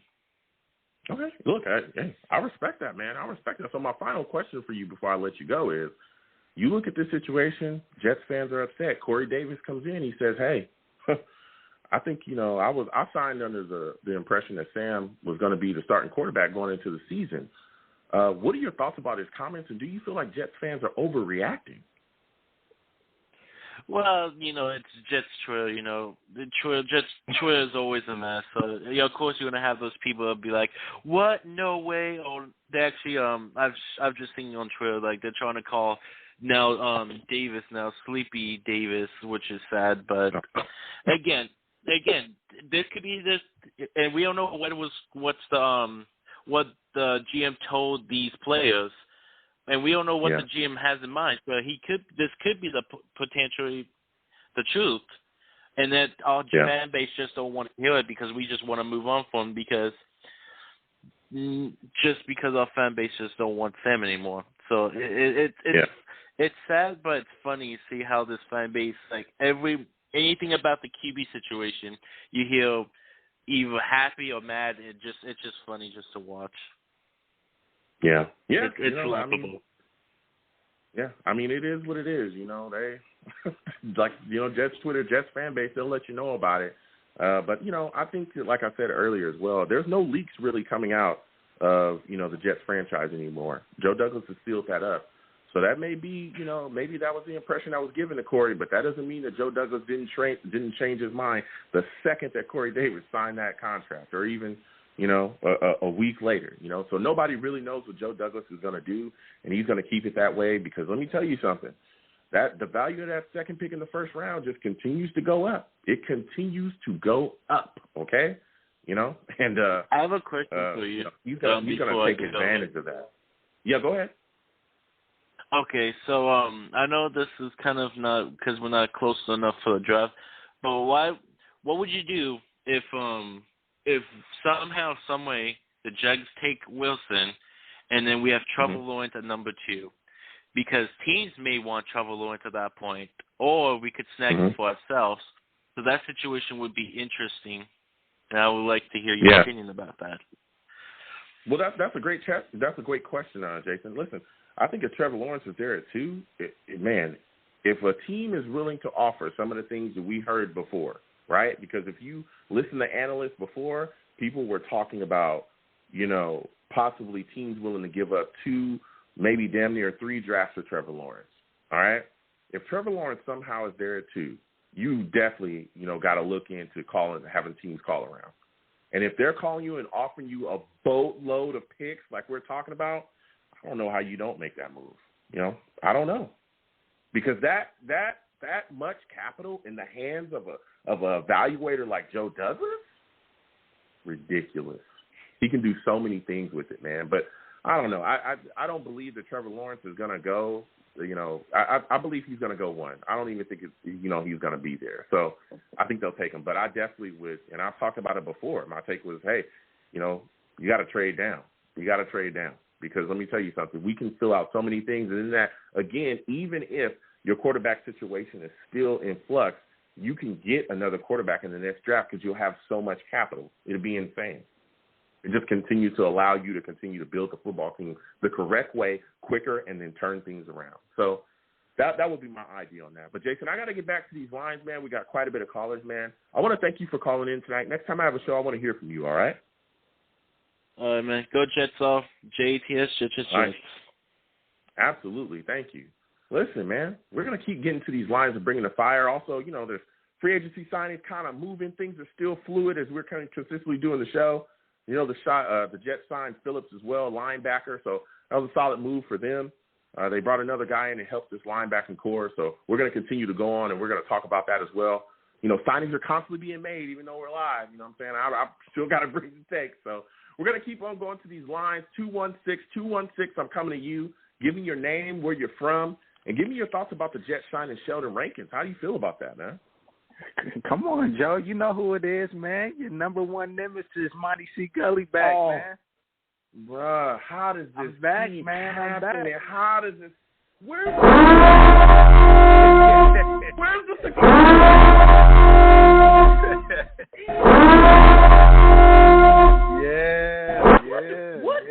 What do I pay security for? What? You guys can't stop people like this from coming through the gate. Nah, man. When you speak the truth, man, they let you slide right in the back door, man. Oh, man, Monty, look. You always want to call and accost me. You want to cause me issues. Listen, let's start with this. No, Sheldon man, Rankins, no. Give me your thoughts on the signing. Yes, man. So I think Sheldon Rankins is an excellent pickup, especially with the Jets moving to the 4-3 defense. I think he's a really, really good defensive tackle. I believe he was dealing with some injuries last year, but from the couple games that I've seen from him, he's a really solid player, and the Jets can use him to line up right beside Q on the defensive line. I think if it doesn't work out, I think he's amazing. I think he's a big time player if he can return back to his normal self. Yeah. So with his addition, my thought process is that you swing Quinnen to the outside of defensive end, you put him and Fadukasi, in the middle. That really sets your stomping grounds there in the 4-3, and then of course you got Lawson on the outside, and we become a complete terror. Along the defensive line. So wait, I don't know. Q at defensive tackle? No, I wouldn't, because I think you can rotate them in, but I think, to get them all on the field at the same time, like Rankins is the guy that's going to give you more interior pass rush, But, bro, you put Q at that outside and you have him rushing, dude, who can block that? But I think the best that you're going to get out of Q is him at defensive tackle in the 4-3 scheme. I think that scheme fits him perfectly. I know the Jets were in the 3-4 the last couple of years, and I really didn't feel like that really, fit his style of play. He's more so of a he has a really quick first step. He's not that heavy, to be the anchor on the 3-4, but, he can move a little bit. So I think at D tackle, he'll be perfect. We're looking for somebody like Aaron Donald. I think Q can be that because he has the speed, he has the athleticism to be able to get to the quarterback at that position, and he doesn't have to hold a bunch of blocks. The 4-3 is perfect for him. That's what they ran at Alabama, and I think it's just perfect. It's a perfect position for him, the D tackle position. Yeah. I definitely see your take there, and like I said, I think they can rotate him in between those positions. But bruh, if they move him out there, put him, Rankins, Fadu Kasi, or even Nathan Shepard, again within that rotation, and then you get Carl Lawson out there, and we're not even talking about the rotation of John Franklin Myers and all the other guys bruh, it's gonna be insane. I don't know. I don't see how a lot of teams are gonna be able to block that, bro. I really don't. But I want to stay on the defense. I want to get your thoughts. What's up? It's gonna be tough. It's gonna be tough. It's gonna be tougher than it has in recent years.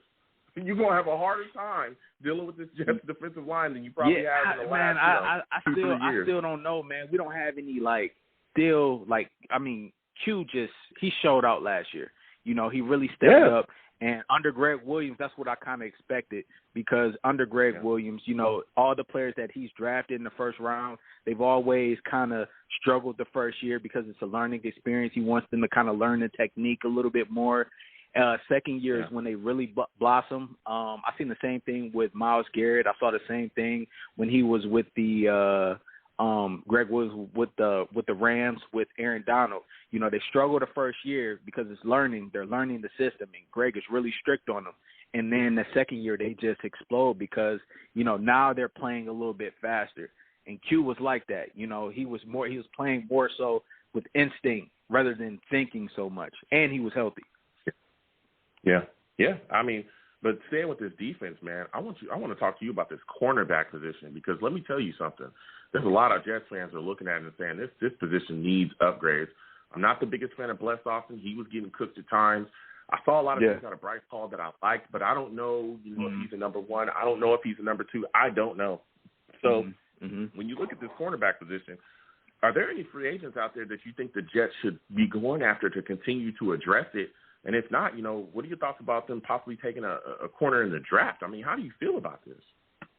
So I would definitely take a hard look at Steven Nelson from the Steelers. He's a big time player, and I think he's something he can upgrade the cornerback position a lot. As far as what we already have, I think with Salah's defense, it's more so of a zone scheme. And I think the cornerbacks that we already have on the team they're more so zone cornerbacks. They're big, they're physical corners. They're not really man-to-man corners. They're more so zone corners. So I think you're going to see Bless Austin doing well this year. I think you're going to see Bryce Hall doing well this year, even Lamar Jackson, because these guys are when we drafted them, that's what I thought they were. They were just, zone corners. They're not really that fast. None of our corners have top end speed. So it's kind of hard to ask those guys to be man-to-man cornerbacks. So if you're drafting for scheme, the guys that you already have are really, they're going to be really good for your scheme. What I think you need to do is you got to try to get more pass rush, better linebackers. In this game, anybody can play the cornerback position. So, I mean, you might want to take a hard look at Richard Sherman as well, see what kind of deal you can get him on, because he's perfect for the system. Yeah. I agree with you as well. Richard Sherman is one of the guys that I wanted us to target. I really liked him again, and like you said as well, his familiarity with Sulla and the scheme, I think would fit. Nelson, again, is a guy I think, like you said, I think we should take a hard look at. Malcolm Butler is a guy I would think about, too, if he's out there as well. J.C. Jackson, J.C. Jackson with the Patriots. We will have to give up a pick because he's a restricted free agent, I believe. But I'm telling you, that guy, he's a player, man. He really showed out last year, and he played a lot of man-to-man coverage. And, the Patriots defense wasn't nearly what they were in the past. So he was left on the island a lot of times. And from the games that I've seen, like, he really held his own. He got beat. But, a lot of games, he really held his own. So J.C. Jackson is another guy that, man, he's somebody that I would take a look at. I think it's a second-round tender, I believe, on J.C. Jackson. I don't know. I'm telling you, he's a good player. But I get it. If you're going to go through the draft, you're going to be able to. He's good. I'm telling you, he's good. He's a player. He's good. He may be good, but a second rounder, especially with the type of talent that we have in this draft as well, and the other holes that we need, a second rounder, it's a little too high for me. But I respect. But I think he's young. He's a young guy. This is his first contract. So. Yeah, absolutely. We gotta add dogs, man. I feel like he's a dog. Him and Steven Nelson are dogs, and Richard Sherman, he's on the back end, but we also, man, we have to be in the business of developing players as well. And when you're developing players, you have to be able to add veterans who've been there and who've done it before, because you just can't have a team just full of young guys. I live in Cleveland, and I've seen the Browns go from 0-16 to 1-15, and now they're in the playoffs. So just because you have a lot of young talent, that doesn't mean, or you have a lot of picks and you're adding talent, that doesn't automatically mean that you're automatically just going to be in the playoffs. It's a process, and you have to learn how to win. And when you bring veterans in there to teach these guys to how to prepare, how to go about your business, is vital in the growth of these young guys. So, I mean, with Joe Douglas, that's why I'm kind of, a little upset, with how free agency is going, because, you have to add guys, you have to add competition at certain positions, and you also have to add veteran presence, guys who've been there before, because, they add a tremendous value to your locker room. And even if they lost a step, they can still, there's still guys that can spot start, and they can, if a guy isn't ready, we don't have to force him on the field, because you know how the New York media is. If we put a guy on the field and if they don't play particularly well the first couple of games, we automatically call him a bust. Look what we did to Q. We were ready to ship him off. We were ready to ship him off. It's just like sometimes you just have to, you have to bring guys in so those rookies don't have to play right away. And I'm a big, I believe wholeheartedly in that, adding competition at positions, and, just being able to properly develop the young talent on your team, because I just don't want to throw you to the wolves. I want to make sure that you're ready to be on the field. I don't want to make sure the guy who's in front of you has properly shown you how the NFL works. And I think Joe Douglas should really take a look at that. Yeah, and with that, and you brought up a great take, and you're bringing the fire right now. I look at this offensive line position, and I'm saying to myself, I know there's a lot of other Jets fans out there that are saying, hey, there's still a need here. Van Roten, Lewis, terrible. Do not bring those guys back. We do not want to see them starting again. So when you look at this situation, how would you like the Jets to address that in free agency? Are you a Trey Turner guy from the Chargers? Do you want to see us bring him in? I mean, he's a former Pro Bowler. Or do you want to see us address it in draft? Because again, Creed Humphrey, there's, a lot of guys that are still going to be out there in the draft, and we have, picks to make that happen. How do you think the Jets should take care of this position, man? Joe, I'm a component of both. Add Trey Turner and draft his replacement, which there's nothing wrong with that, because you're basically having insurance for yourself. Okay, so if you're banking on Trey Turner, right? If you're banking on him to kind of play well in that position, when you sign him, and he doesn't, you got a guy waiting in the wings, looking to get on the field, probably hungry to get on the field. And if Trey Turner does play well, that rookie that you drafted, you can put him at another guard position. It's a win-win.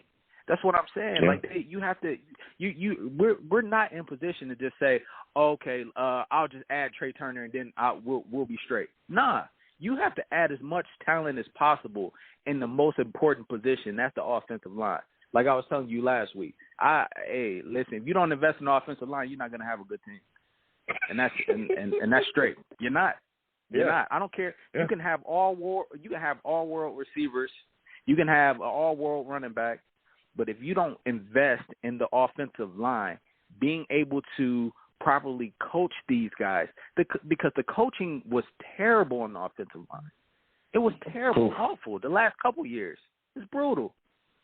And if you can't properly coach these guys up, and which I think LaFleur will, coming from that. I mean, I hope he will, coming from that Shanahan system. It seems like they always have good offensive line play, and maybe he can learn something from his brother as well. But I just really think that you just really heavily have to invest, whether it's free agent signings and it has to be drafting these players, because you cannot afford to miss. You can't. Yeah. You know what, Monty? We've got our back and forth, man. But if you're bringing the fire tonight, give this man a hand, man. Give this man a hand, man. Give him a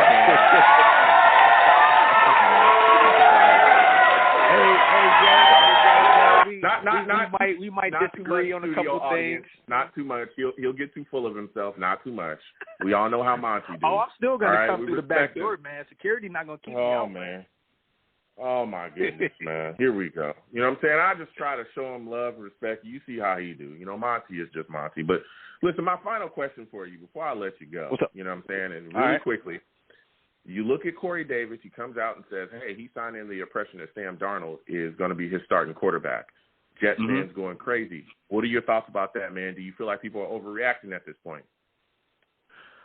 Yeah, I mean, I don't understand what people's problem is with just allowing Sam to really just develop. Because at the end of the day, even if you draft another quarterback, still gonna have to develop him either way. So what's in the building with Sam Darnold. You know what needs to be corrected with Sam Darnold. You've seen you've seen flashes from the guy. You've seen that he wasn't properly coached. You've seen so many different things. It wasn't a really good team around him.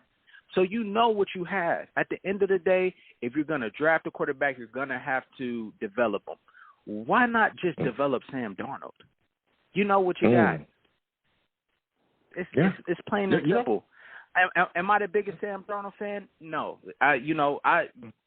From his rookie season, man, I was standing on top of a mountain for the guy, because I just saw things in him that I was like, man, this guy really, he really has it. Even though he was struggling, he still struggled in this rookie season. He still showed this thing where it doesn't matter what's going on around him. He's not really gonna flinch under pressure. He's still gonna do his thing. He's still gonna sling it, and I like that. And when the second season and third season came out, it's like I'm not really that sold on a guy, but I think you just have to develop him. He has mechanical issues that needs to be fixed. What I seen from Adam Gase last year, it's just Adam Gase has set this team, 3 or 4 years behind, because when you're looking, Joe, look, when you're looking at Aaron Rodgers and Tom Brady on the sideline, right? When they're coming over to the sideline, they're sitting down on the bench. They're getting coaching. Every time that I saw Sam Darnold go towards the bench, he was by himself, man. After a bad play, he didn't even have a real QB coach, Monty. He didn't even have a real QB coach. He didn't. He had no coaching during the game. Is that he also couldn't audible out of plays. My God. Come on. Exactly. And I'm not trying to make excuses. I'm not trying to make excuses for Sam Darnold. But at the end of the day, you have to be able to. You drafted him. You gave up significant capital to draft this guy. Yeah. And you just want to make sure you see that he has talent. He's made some phenomenal plays. Now you see, like, you just have to hone in his skills, develop them, and just have him just be a better quarterback. And that's it. Now, if it doesn't work out next year, then you can go and, find a quarterback and, do all those things. But Jesus, man, let the dude get to his fourth year. Man, he's not awful. Yeah. Well, Monty, listen, I gotta move on. Look, I want to thank you for calling in, man. Next time I have a show, I want to hear from you. We go back and forth, but it's all love. Oh, yeah. I love talking football with you. You know your stuff. So I want you to have a good night, my friend. All right, you do the same, man. I appreciate you. Thanks for taking my call. Yeah, listen, Monty calling in. Me and Monty go back and forth all the time on Twitter. We go back and forth. Strong opinions each way. It's all love. But he's got some fire takes, man. Listen, I want to thank everybody for calling in tonight. I'm going to close the show out here. Look, it's a lot to talk about. We'll continue on. We got draft coming up. We're definitely going to talk about that stuff. But I'm telling you, the Jets, I think we're heading in the right direction. We made quite a bit of signings that have really helped bolster this roster. So listen, I'm the man of the people. I'm here for the people. Let me shamelessly promote our Facebook page. Everyone go on Facebook, search The Long Beach Joe Show. Like that page. My content's up there. Go ahead and give it a listen. Message me. I'll message you right back. I love going back and forth with folks about this football team. Also, leave me some feedback. I love hearing about what you folks think I do here on The Long Beach Joe Show. I'm also on Twitter as well at YoungJ000. That's 3 zeros. Go ahead and follow me. I'll follow you right back. You want to troll me? No issues. I live under the bridge, and I will have my Darnold jersey on at all times. I don't know what's going to happen. Corey Davis thinks he's going to be the starting quarterback come this season. You know what I'm saying? I'll have, it'd be me, Corey Davis, watching Sam, chilling with Sam as well down there under that bridge. Who knows? You know what I'm saying? We all just going to hang out together and have a good time. You know what I mean? You know what I'm saying? We just going to talk about the Jets, talk about how everybody's excited to be on the team. It's happening. I'm also on YouTube as well at The Long Beach Joe Jets. Long Beach Joe Jets is the YouTube page. Do my live streams. Please subscribe, turn on your notifications, and give my videos a thumbs up as well. You know what I'm saying? I love going back and forth. That's where the live streams are going to be. If you're listening on Blog Talk Radio, that's where everything goes down. That's where it happens. So if you want to watch the show live, subscribe. Turn on your notifications. And if you want to troll me, no issues. I'm going to troll under the bridge. I'll troll you right there as well, too. You know what I'm saying? We can go back and forth on there as well. And it's always people when you see me in person, okay? When you see me in person. It is arms out, chest open, free hugs for everybody, okay? Especially in these times, man. We're all Jets fans. Free hugs, man. It will cost you absolutely nothing. So I want to thank everyone for listening. You folks have a good one. Peace out.